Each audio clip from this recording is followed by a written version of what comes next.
As you come up to 10, that is their god. That is 10. That is the hermaphrodite.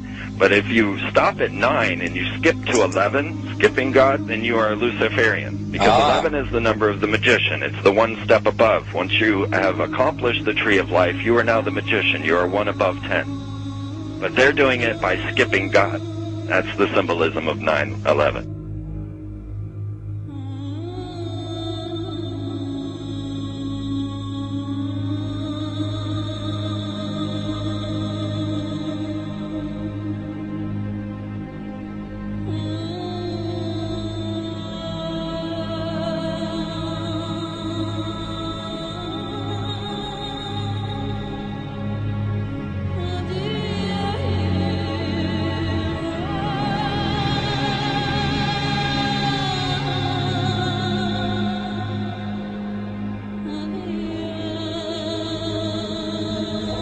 It is a big idea, a new world order. We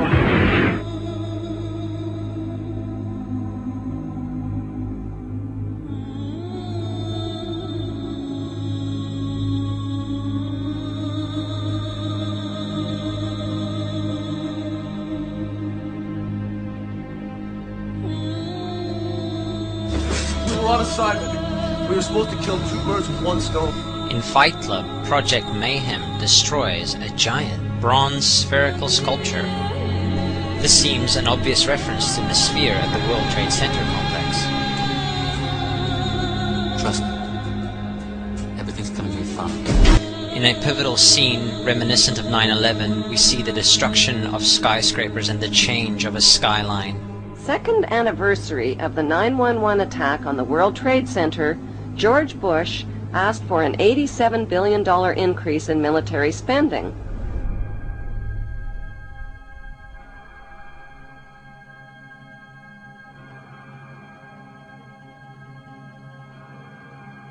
In 1904, Crowley would receive the Book of the Law soon after meditating in the King's Chamber of the Great Pyramid. He claimed he had been contacted by a being called Aiwass. Crowley would also use this symbol in his work. Some of its meanings are said to include a reference to the number 77 in Hebrew and a connection to the god Pan. Crowley made this drawing of a non-human intelligence he saw during a ritual. Synchronous 23 has made the connection between Aiwass and the Wizard of Oz, and has further pointed out the similarities between Crowley's grey alien-like drawing and the depiction of the projection of the Wizard of Oz in the film version. The much overlooked theory has been put forward on the internet that when we are looking at George W. Bush, we are actually seeing Aleister Crowley's grandson. I have suggested that this video footage of George W. Bush reading The Pet Goat, coinciding with the start of the 9/11 mega ritual, is in fact a dedication of the 9/11 mega ritual to the great god Pan by Aleister Crowley's grandson.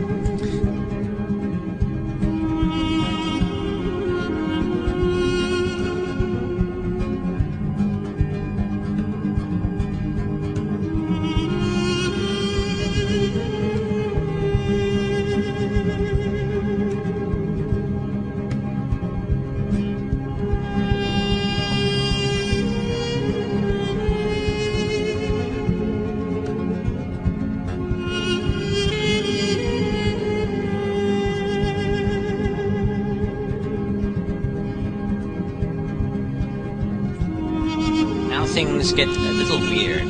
This is the 1978 version of The Wizard of Oz, The Wiz.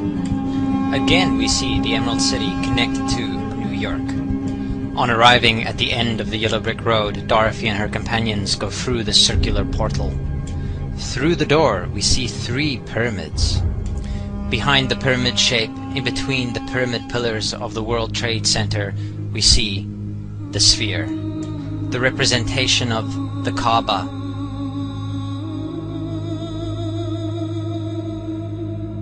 The inhabitants of Oz dance around the sphere in ritualistic fashion. Fashioned in giant letters over the dome of the sphere, we see the word Oz.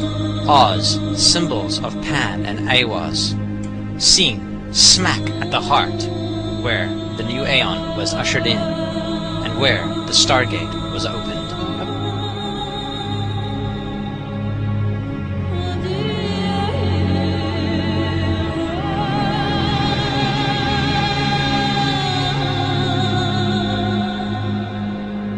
Between the twin towers is called the spherical caryatid. It was made by artist Fritz Koenig and was nicknamed the Sphere.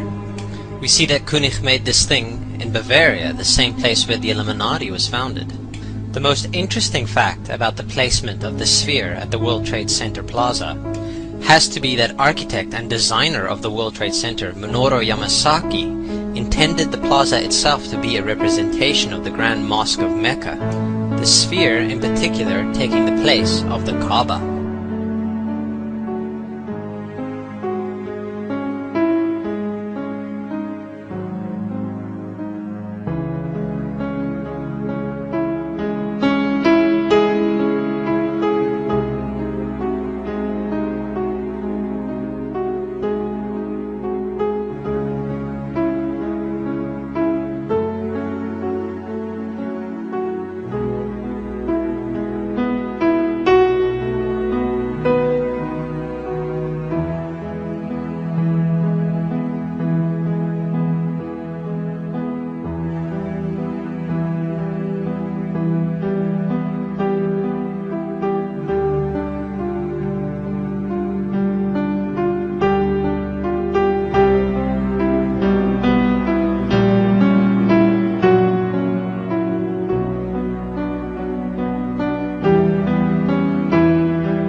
So, my friends, it's time you start placing your faith and your dedication to the one and only God, the everlasting creator of everything on earth and in the universe.